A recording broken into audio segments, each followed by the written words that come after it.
একটা গল্প মনে পড়ে গেল।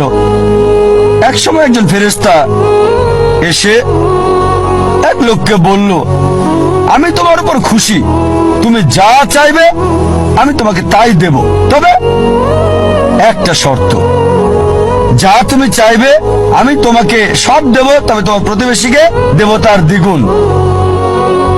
লোকটা বলল, একটা রোলেক্স ঘড়ি আমার চাই। ফেরেশতা তাকে রোলেক্স ঘড়ি দিয়ে দিল। প্রতিবেশী দুটো রোলেক্স ঘড়ি পেল। লোকটি বলল, একটা মার্সিডিজ গাড়ি আমার চাই। ফেরেশতা তাকে মার্সিডিজ গাড়ি দিল। প্রতিবেশীকে দুটো মার্সিডিজ দিল। লোকটি বলল, একটা সুন্দর বড় বাংলো চাই। ফেরেশতা তাকে সুন্দর বড় বাংলো দিল।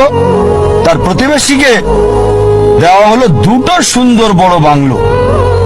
লোকটি পরে বলল, দয়া করে আমার শেষ ইচ্ছাটা তুমি পূরণ করে দাও। কি সেটা? আমার একটা চোখ তুমি নষ্ট করে দাও, যাতে কিছু আমি চোখে না দেখতে পাই। চিন্তা করেন, সে তার নিজের চেয়ে প্রতিবেশীকে নিয়ে বেশি ব্যস্ত। তার জীবন সহজ কিন্তু জটিল সেটা ভাবছে না সে। প্রাচুর্য কি দারিদ্রতা যাই থাকুক, সে বেশি চিন্তিত তার প্রতিবেশীর চেয়ে ভালো জীবন যাপন করা নিয়ে।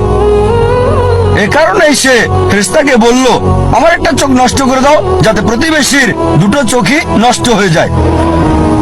এভাবে আমরা প্রতিবেশী কেন্দ্রিক। নিজে সুখী কিনা ভাবছে না, দেখতে পারবে কিনা সেটা ব্যাপার না।